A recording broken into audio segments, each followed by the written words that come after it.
Ya está, creo que está nuestro invitado en línea, así que le dejo todo en manos de mi compañero Pablo Corazza.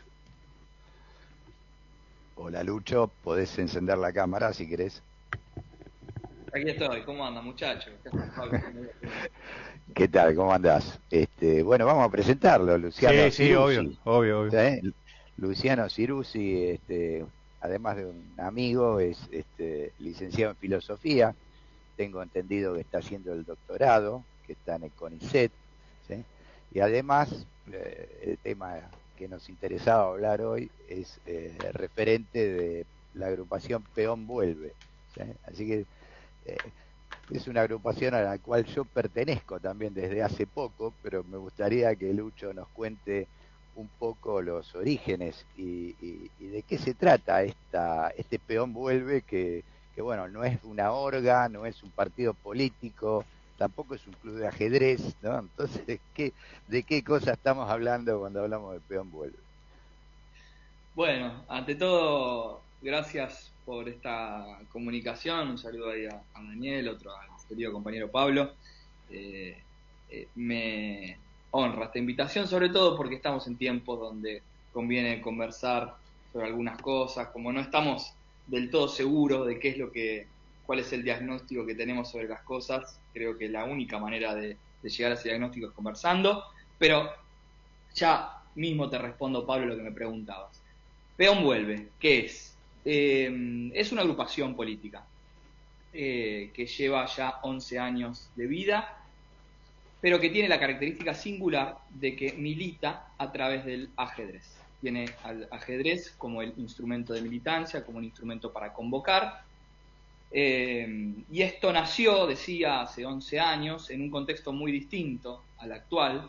Nosotros siempre ponemos como escena paradigmática de lo que generó el nacimiento de la agrupación aquel bicentenario, ¿no? En el 2010, 2 millones de personas en la 9 de julio. Creo que eso todavía no terminamos de tomar conciencia de lo que significó como hito histórico, ¿no? 2 millones de personas en una avenida cantando el himno nacional, orgullosos de vivir en su país, celebrando a su país, celebrando la lengua en la que habla, celebrando las condiciones en las que se encontraba en ese momento el país frente a 7 presidentes latinoamericanos. No existía para nosotros en ese momento el FMI, o mejor dicho, había dejado de existir. Eh, Argentina tenía el salario mínimo en dólares más alto de la región. Estábamos preocupados por discutir cómo íbamos a seguir construyendo y no cómo íbamos a reconstruir desde escombros, ¿no? Sino todavía cómo íbamos a llegar a más gente para que cada quien tenga las condiciones dignas de existencia que se merece como argentino. Bueno, en ese contexto, donde todo se discutía, donde había un fervor militante que se sentía en cada sobremesa, en cada bar, muchos de nosotros que jugábamos al ajedrez, algunos más profesionalmente, otros menos profesionalmente, nos dimos cuenta que uno de los lugares donde se discutían todas estas cosas eran los clubes de ajedrez. Y entonces los que reuníamos esas dos pasiones, la pasión de la política y la pasión del ajedrez, dijimos, che, ¿por qué no empezamos a darle marcha a esto con un cauce más ordenado? Y ordenar una pasión política es militar. Eso podemos decir que es militar, ¿no? Organizar las ganas que tiene uno de que cambien las cosas es formar parte de algo que a uno lo trasciende, de un proyecto colectivo, de un grupo. Y en aquel momento, bueno, Pablito Moca, compañero que empezó a llevar la batuta en aquel momento, y desde entonces seguimos haciendo actividades simultáneas, clases, reuniones políticas donde nos juntamos y compartimos las ideas que nosotros tenemos. Así que bueno, nada, ese es un breve raconto de lo que es Peón Vuelve. Hoy en día estamos en Salta 1050, nuestra pequeña casa militante, donde hacemos torneos todos los domingos, juntamos allí alimento no perecedero para ayudar a las familias del barrio, y los viernes nos juntamos a discutir, a pelearnos un poco entre nosotros y a ver cómo hacemos para parar la pelota y seguir para adelante. Bueno, sí, estuvimos, digamos, bastante activos en los últimos tiempos con, con distintas actividades, ¿no? Porque más allá de las actividades concretas y regulares que hay en Salta 1050, También se ha participado en eventos este fin de semana, el fin de semana anterior. Si querés comentar un poquito de todas estas actividades que se hacen por fuera de la casa militante, ¿no? Sí, nosotros, el ajedrez para nosotros es una manera de encontrarse con los otros que vaya más allá de entregar un volante diciendo cuáles son nuestras ideas. Es una manera de invitar al otro a que, ante todo, se siente y se genere una situación óptima para la conversación. Ya que se siente es muchísimo, Luciano. Es buenísimo, incluso a veces uno tendría que usar ese recurso para con familiares mismos, no ya te digo con vecinos, sino para que un día alguien se siente a conversar. El tablero de ajedrez es un buen instrumento. A veces la discusión se da y a veces no, pero estar ante otro, mostrarle esa otra pasión que para nosotros es el ajedrez, es una manera de militar, porque la militancia política en este contexto en particular no radica tal vez principalmente en compartir una idea para que el otro la aprehenda, la incorpore, sino, no tanto en transmitir una idea, sino en conseguir la situación existencial de estar con otro. Ya esa práctica concreta de estar con los otros, de estar jugando, de estar pensando, de estar argumentando, ya es hoy una manera de resistencia que para nosotros nos hace bien y nos parece que va por ahí, antes de estar diciendo, no, porque la cantidad de pagos del Fondo Monetario, no, vení, sentate acá y date cuenta que la salida no es de a uno, ¿no? De la salida, que nadie se salva solo. Bueno, las semanas pasadas estuvimos hace poquito en el marco de unos eventos que organizó la Comisión de Cultura del Patria en la Villa 31, festejando esto fue hace un par de semanas, y después festejamos el Día del Niño en Club Sildañez por Parque Avellaneda también. Bueno, simplemente encontrarse con otros compañeros y en la práctica misma, bueno, empezar a cambiar un poquito en algunas baldosas, aunque sea, todo este clima detestable que estamos viviendo. Sí, hablando de clima detestable, vos estás en el CONICET, ¿no? Y tenemos un presidente que no ha dejado desde los inicios de atacar la cultura, la ciencia, la tecnología, la economía, los jubilados, en fin, no ha dejado de atacar nada. ¿Cómo se vive dentro del marco de CONICET? ¿Cómo lo está viviendo un doctorando como vos, ¿no? Bueno, por supuesto muy mal, porque son muy inteligentes en la manera en que están destruyendo algunas cosas, porque no es que va alguien y pone una bomba, dice fin del CONICET, sino que es un proceso gradual de desfinanciamiento. Se quitan becas, bueno, concretamente han quitado becas postdoctorales, para que se hagan una idea, porque por ahí hay gente que escucha que no entiende bien de qué va el asunto, ¿no? El proceso de investigación dentro del marco del CONICET comienza con las becas doctorales. Es decir, el organismo financia a aquellos que se postulen y en su postulación alcancen los mejores promedios, los mejores resultados, financia una investigación sobre un tema en particular, previamente acordado con el instituto y por un jurado, etcétera, etcétera, y un director, etcétera, etcétera, y un instituto, un lugar de trabajo, financia una investigación a lo largo de 5 años. Cuando esa investigación, esto en todos los ámbitos del conocimiento, cuando esa investigación se termina, se espera que el becado haya concluido lo que es la tesis doctoral, que implica una contribución al pensamiento y por lo tanto un valor agregado del conocimiento hacia nuestro país. ¿Sí? Cuando esa beca se termina, el doctorado dice, caramba, ¿y ahora qué hago?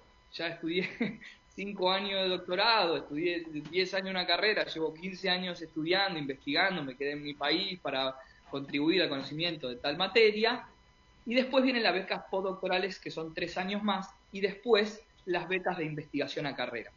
Solamente en el momento en el que hay ingreso a carrera, todo ese camino se transforma en trabajo registrado, digamos, ya no sos becado, tenés un cargo propiamente dicho. Ahora, del paso de ser becario al ser investigador, todos esos años, uno tiene que tener la garantía de que el año siguiente va a seguir siendo becado, si no, no hay manera de continuar la investigación. Bueno, lo que está pasando es que ya no hay certidumbre de nada de eso. Cuando no hay certidumbre de nada de eso, obviamente primero afecta a la investigación, porque uno no sabe hasta dónde puede estirar algunas cosas, y después se empieza a pensar en que, bueno, si esto mismo que estoy haciendo acá, me lo financian en Italia, me lo financian en Brasil, me lo financian en Estados Unidos, bueno, ¿por qué no ir a trabajar a otro lugar? La respuesta que uno tiene es, bueno, porque quiero estar acá en Argentina. Pero el contexto es de una fuerte incertidumbre con respecto al futuro. Eso es lo más fuerte para una investigación, que además requiere, como todo trabajo de investigación en el ámbito del conocimiento, tiempo, paciencia, estudio, investigación, lecturas, escrituras, y todo eso no se puede hacer como si se vendieran golosinas en el kiosco. Requiere de otro tiempo, otra paciencia, otra certidumbre. Eso es lo que está pasando. Sí, bueno, un desastre como todo. Sí, sobre todo el tema de la incertidumbre, ¿no? Porque estar investigando algún tema en cualquier ámbito de la ciencia, ya sean duras, blandas, lo que sea, ¿sí? Sin saber qué va a pasar mañana es complicado, ¿no? Es como que la cabeza se te cruza y no sabes bien por dónde seguir.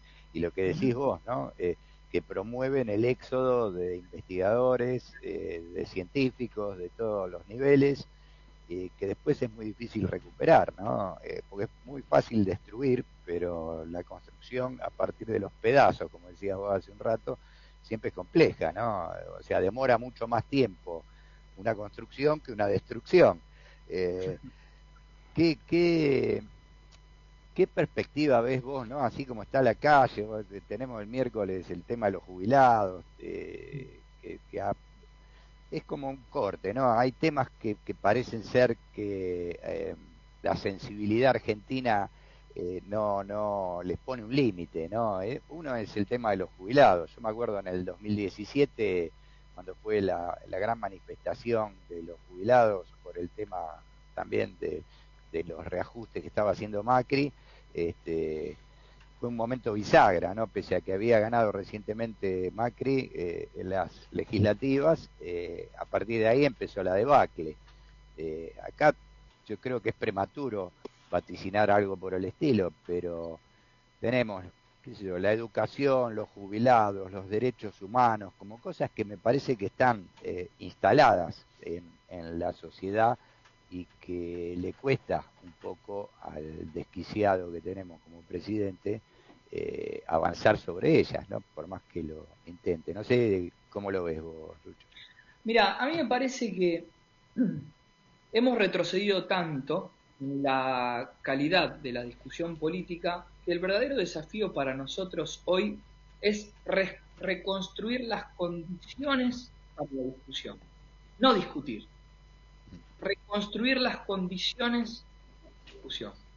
Esto implica, evidentemente, hacer un diagnóstico e identificar algunos problemas y ordenarlos, es decir, poder decir qué problema está antes que el otro. Por supuesto, en el medio está el tiempo que pasa, el sufrimiento, la respuesta que tenga o no la sociedad ante lo que está pasando. Pero nosotros, desde un punto de vista militante, digamos así, me parece que el desafío que tenemos es generar las condiciones para la discusión. Luciano, perdón que te interrumpa un minutito, porque me parece interesante lo que estás diciendo y quería compartirlo con vos, a ver si ibas en esa sintonía también. Porque me parece que esa reconstrucción desde el espacio militante, desde los distintos lugares, me parece que de alguna manera nosotros estamos tratando de reconstruir y pensar, digamos, esa manera, ¿no? Ahora me parece que dentro de nuestro espacio político y dentro de lo que sería, en este caso, haciendo oposición a este gobierno y en base a todo lo que vos venís planteando, en relación a que no es prioridad, obviamente, el tema de la investigación, es considerado obviamente un gasto inútil, un recorte, porque no tienen esa identidad y esa idea, esa ideología, es por una cuestión ideológica. ¿No pensás que también es más esa reconstrucción, ese pensamiento y esa preocupación desde nuestro espacio, desde el espacio de militancia, y no desde el espacio político en sí?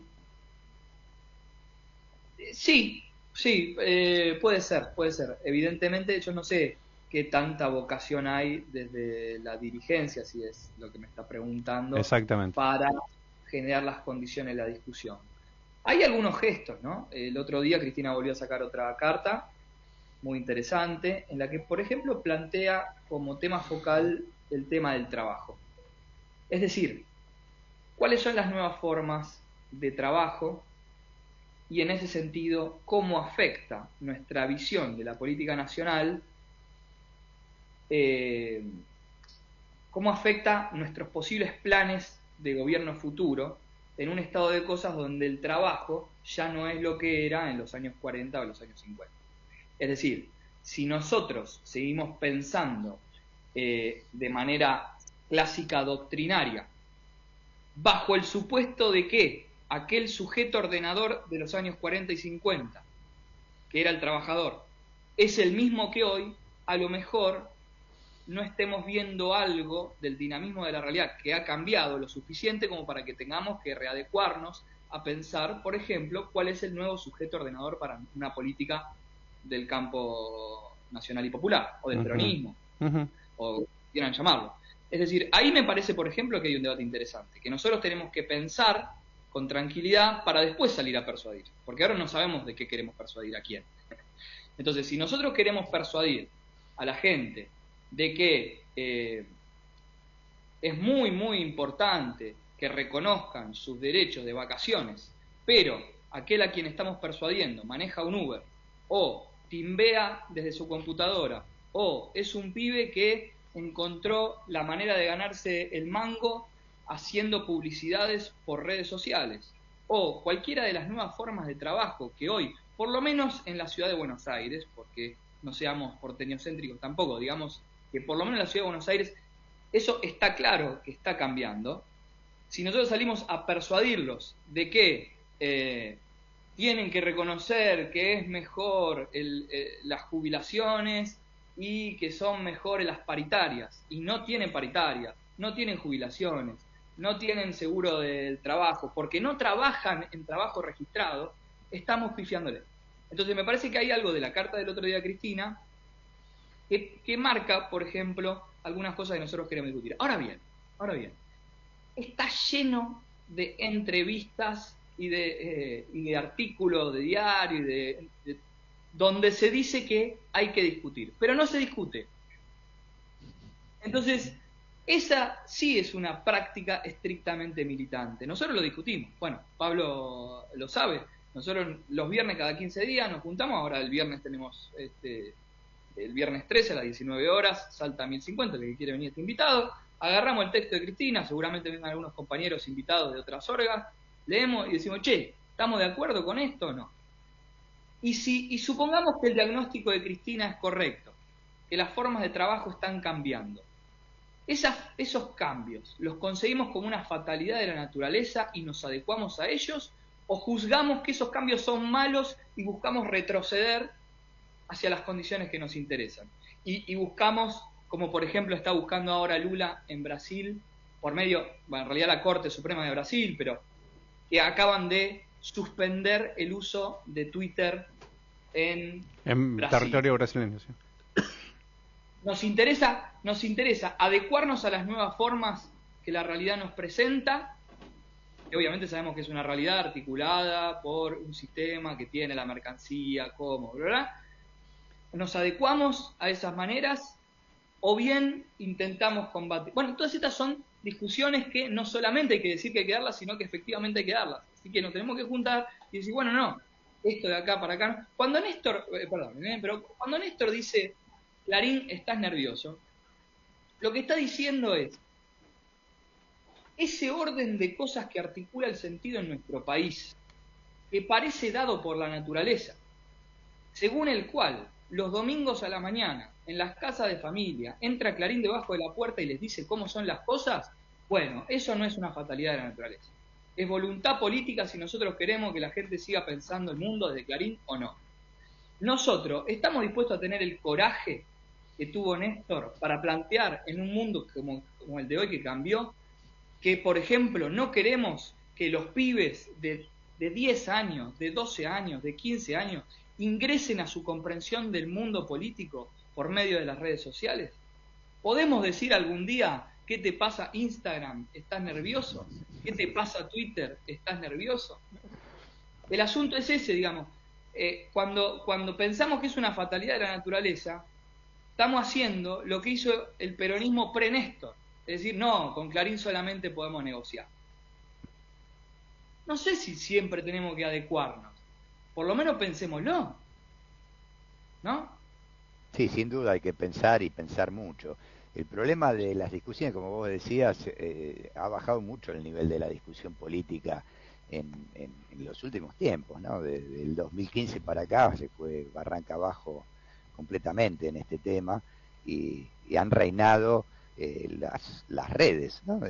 Las redes viejas, nuevas, que son, digámoslo, son armas del enemigo, ¿no? Porque en realidad están construidas por multimillonarios, que ya lo tenemos al sacado de Elon Musk en Twitter, haciendo campaña tanto por Bolsonaro como por Milei, como por Trump, bajando toda una línea política concreta, ¿no? Y esto es todos los días, ¿sí? Y hay una sobreinformación constante que entra y penetra por todos los medios y que no sabemos muy bien qué hacer con ella. Y en este momento yo creo que carecemos de norte, ¿no? Es decir, no sabemos, no es solo que no discutimos, sino que a veces no sabemos de qué discutir y con quién, ¿y con quién? ¿sí? ¿Cuál sería el interlocutor?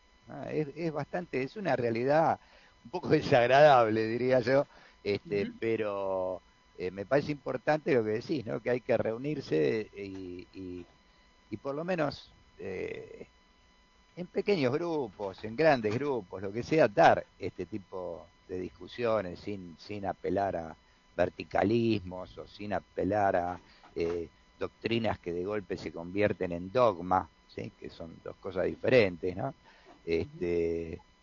Y estar abiertos a las nuevas circunstancias, porque realmente la cuestión laboral ha cambiado muchísimo. De hecho, estamos acá conectados por una plataforma virtual en este momento. Antes esto, hace unos añitos nomás, esto era imposible. O sea, no lo hubiésemos ni siquiera admitido. Estaríamos tomando unos mates o un café en el estudio.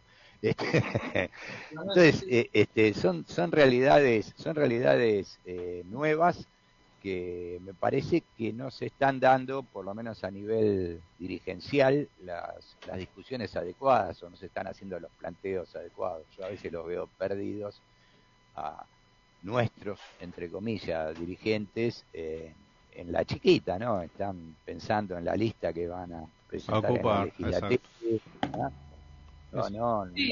No apuntan, salvo excepciones, ¿no? No apuntan a la realidad, a auspiciar estas discusiones que estamos hablando nosotros acá. Y además estos tiempos de discusiones, digamos, generalmente tienen que ser, digamos, durante un proceso, digamos. Nosotros, para situarnos o tirar a modo de ejemplo, el último gobierno, ¿no?, entre comillas, nuestro, de Alberto Fernández, este tipo de espacios de discusiones no se hacían ni siquiera desde la dirigencia, porque, digamos, ya sabemos, tal vez, como decía yo, sí, a lo mejor desde el lado del espacio de la militancia, y como bien decía Luciano, se hizo una campaña dirigida a gente que no estaba inmersa en ese mensaje que quería dar. Como bien planteaba Luciano, cuando vos tenés una gran cantidad de desocupados y esa pérdida de derechos que ya, obviamente, ya se perdieron, ¿a quién le estás hablando? Sí, coincido. Agrego una cosa más a esto que decía Pablo, ¿no? Yo creo que ahí, porque hay otra constante también en las notas y los artículos, las entrevistas, que es ver todo lo que los dirigentes no están haciendo. Y yo suscribo a eso, estoy de acuerdo. Pero nuestra actitud militante es la de abandonar la lógica de la demanda permanente. Es decir, nosotros podemos juntarnos, discutir y discutir con vocación de tomar posición, no como se discute en una sobremesa de política, no como se discute bordeando, digamos así, las cosas por arriba.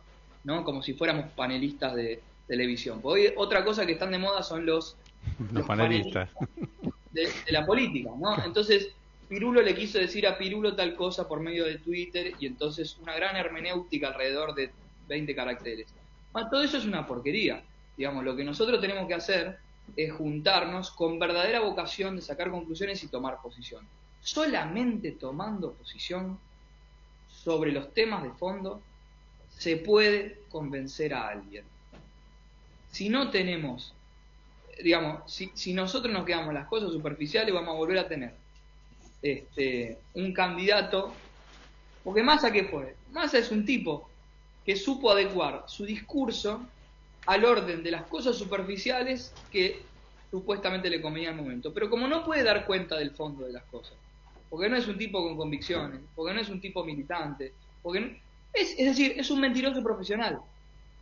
Entonces hay gente que concibe la política como ese buceo por las cosas superficiales, y así no se convence a nadie.